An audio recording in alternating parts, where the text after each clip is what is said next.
Assalamualaikum warahmatullahi wabarakatuh. Halo semua. Perkenalkan, nama saya Latifah Puspitaningrum dari jurusan Administrasi Negara Fakultas Fisip dengan NPM 22160 41050. Di sini saya akan membuat video tentang resume materi PKKMB dari tanggal 15 Agustus sampai 19 Agustus 2022. Ini adalah materi 1 yang disampaikan oleh Bapak Yusrandi Yusrin SIK tentang pasal 27, yaitu 1 Undang-Undang ITE mengungkap maraknya kejahatan asusila yang pada tahun ini sudah terjadi 15 kasus kesusilaan. Yang kedua, jaringan perjudian online yang dipromosikan oleh beberapa selebgram yang berpusat di Tangerang yang sering sekali menawarkan keuntungan besar dan cepat. Yang ketiga, ada penyebaran hoaks yang berdampak pada isu SARA dikarenakan berita yang tidak kredibel. Yang keempat adalah menyebarluaskan dokumen dengan melakukan illegal akses dari suatu pihak dan disarankan untuk tidak menyebarluaskan data pribadi seperti username dan passcode baik media sosial ataupun rekening bank. Contoh lainnya dari kasus ini adalah kasus pornografi, penipuan online, pencemaran nama baik, dan lain sebagainya. Nah, ini nih tips terhindar dari cybercrime, yaitu 1. Menyaring konten yang dibaca, 2. Pengecekan dengan teliti sebelum transaksi, yang ketiga, jika membuat tulisan di web atau berita harus didukung dengan fakta dan data. Yang kelima, jangan ragu untuk meminta maaf apabila dengan tulisannya dibuat menyinggung sesuatu pihak. Ini adalah materi kedua yang disampaikan oleh Dr. Susetya Herawati STMSI tentang pengembangan karakter mahasiswa sebagai intelektual dan anti-bullying. Arti dari bully adalah suatu perasaan yang melukai diri kita dan kita merasa tidak nyaman. Bully bisa terjadi di mana saja seperti 1. Sekolah, 2. Lingkungan masyarakat, 3. Rumah, dan 4. Lingkup pertemanan. Mengutip dari kata-kata Bung Karno, belajar tanpa berpikir itu tidaklah berguna, tetapi berpikir tanpa belajar itu sangat berbahaya. Sebagai generasi muda terdidik yang setiap apa yang kita pelajari, setiap apa yang kita ucapkan, setiap apa yang kita lakukan, itu ada referensi bersikap. Termasuk juga etika-etika di perguruan tinggi, itu ada referensi ketika kalian belajar dan berpikir. PKKMB hari kedua. Materi 1 disampaikan oleh Prof. Dr. Heryandi SHMS, Merdeka Belajar Kampus Merdeka atau MBKM, tentang tantangan mahasiswa di dunia pendidikan saat pandemi melanda. Maka dari itu, mahasiswa diharapkan harus 1. Berpikir kritis, 2. Mandiri, 3. Kreatif, 4. Gotong royong, 5. Kebinekaan global, dan 6. Berakhlak mulia. Materi kedua disampaikan oleh Prof. Dr. Asep Sukohar MKED MKS tentang kesadaran lingkungan hidup, manajemen risiko, dan kampus sehat. Dan ini adalah tentang kampus sehat Unila. Yang pertama, zero tolerance area, dilarang rokok, obat terlarang, dan kekerasan seksual.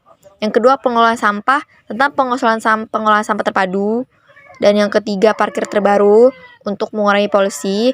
Yang keempat, arboretum dan anggrek, tentang penanaman pohon dan penanaman anggrek. Yang kelima, pengelolaan sumber air, tentang produksi mineral Aquanila dan Bungunila. Materi ketiga disampaikan oleh Prof. Yulianto MSI, karakter mahasiswa yang ada di perkuliahan, yaitu tipe mahasiswa studi orientasi, tipe mahasiswa organization oriented, tipe mahasiswa studi and organization oriented, dan terakhir tipe mahasiswa yang hanya suka bermain-main. 10 karakteristik yang harus dimiliki mahasiswa ideal, yaitu 1. Mematuhi peraturan yang ada, yang kedua, kembangkan diri sesuai minat, ketiga, aktif membaca dan memahami masalah yang ada, keempat, bisa menyesuaikan diri, kelima, peduli lingkungan, keenam, kreatif, ketujuh, inovatif, kedelapan, disiplin, 9, memiliki cita-cita yang tinggi, dan 10, rendah hati. Ada juga penyampaian fasilitas akademik, yaitu 1. Kantor administrasi pusat, kedua, biro akademik dan kemahasiswaan, ketiga, biro umum dan keuangan, keempat, biro perencanaan dan hubungan masyarakat, kelima, UPT perpustakaan, keenam, UPT bahasa, ketujuh, UPT kearsipan, kedelapan, UPT pengembangan karir dan kewirausahaan, 9, UPT laboratorium terpadu dan inovasi teknologi, dan 10, UPT kantor urusan internasional.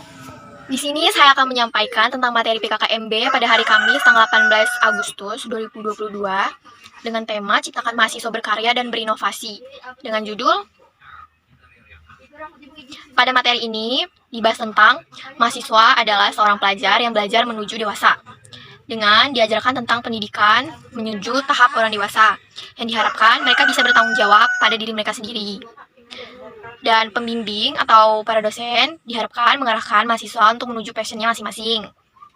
Dan untuk pembelajaran di FISIP itu menggunakan sistem hybrid learning atau mengadopsi sistem digital dan pertemuan langsung. Dan di sini juga membahas tentang materi mahasiswa merdeka, yaitu adalah mahasiswa yang aktif di kemahasiswaan. Dan juga IPK tinggi harus diimbangi prestasi agar menjadi manusia unggul. manusia, mahasiswa unggul. Dan untuk materi kedua adalah tentang sistem perkuliahan dan sistem pendidik. Dan di sini adalah materi membahas tentang bidang akademik. Dan materi di sini disampaikan oleh poin-poin penting saja. Dan saya akan membacakan poin-poin penting itu. Yang pertama adalah peraturan akademik, mahasiswa wajib memiliki peraturan akademik sendiri. Dan poin pentingnya adalah pembelajaran dimulai pada 22 Agustus 2022. Tahun akademik ada 2 semester, ada semester ganjil dan semester genap, dan maksimal 14 minggu pertemuan. Yang kedua adalah penyelenggara pendidikan atau program studi, atau juga bisa disebut dengan beban prodi satuan kredit semester. Semester 1 dan semester 2 SKS-nya itu dipaketkan, dan semester 3 sesuai prestasi. Dan di sini juga penyelenggara pendidikan menyediakan layanan pembimbing akademik dan konseling. Yang ketiga adalah beban studi, diploma 110 SKS, maksimal 120 SKS, sarjana 144 SKS, dan maksimal 160 SKS. Dan sistem paket hanya terjadi pada semester 1 dan semester 2. Yang keempat adalah membahas tentang tatap muka pembelajaran dan seminar, pertukaran pelajaran dan sistem studi. Dan yang kelima adalah tidak semua mahasiswa ikut ujian semester, karena nilai untuk ujian semester itu ditentukan oleh 80 penilaian hadir, 80%-nya. Dan penilaian akademik juga berstruktur. Dan sistem penilaian itu seperti A+, A, B, dan B+. Dan keenam adalah indeks prestasi, adalah pengulangan dan penghapusan mata kuliah. Dan ketujuh adalah membahas tentang sanksi dan kecurangan bagi mahasiswa yang melakukan pelanggaran-pelanggaran tata tertib yang telah ditentukan oleh pihak Unila dan pihak rektorat. Dan untuk materi ketiga adalah sarana dan prasarana perkuliahan.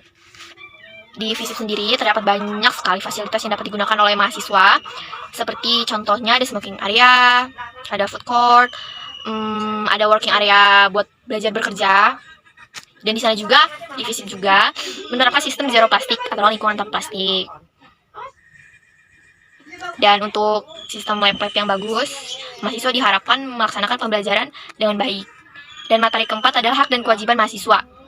Mahasiswa diharapkan dapat mendapatkan pembelajaran yang sesuai dengan prodi dan pelajaran masing-masing, serta mahasiswa pun harus berprestasi. Dan materi yang kelima, atau materi siang setelah sholat, itu adalah pengenalan jurusan. Di sini membahas tentang sejarah FISIP, apa itu administrasi negara, membahas tentang profil lulusan, terus tentang pergrup keilmuan, dan membahas tentang tarik nilai, sistem kredit semester, dan dosen pembimbing akademik. Untuk materi PKKMB hari kedua atau hari Jumat pada tanggal 19 Agustus 2022, itu materinya banyak memperkenalkan unit kegiatan mahasiswa FISIP. Pada pagi hari, kita kumpul bersama dan menyanyikan lagu Indonesia Raya dan Mars FISIP, lanjut tilawah, sambutan, doa, dan foto bersama panitia. Terus dilanjut dengan penjelasan oma-oma FISIP dan diskusi IKA FISIP, dilanjut dengan tanya jawab. Dan selanjutnya kita lakukan snack games dan main-main games yang ditentukan oleh panitia. Dan hari kedua itu lebih banyak tentang kegiatan-kegiatan bersama dengan teman-teman lainnya. Dan dilanjut pada siang kita pulang dan melakukan meeting Zoom. Itu dikenalkan dengan unit kegiatan mahasiswa FISIP lebih detail, seperti melihat video dan mendengarkan penjelasan dari kakak-kakak unit kegiatan mahasiswa FISIP. Dan itu adalah materi hari kedua pada PKKMB fakultas. Sekian dan terima kasih. 'Cause I know what you like.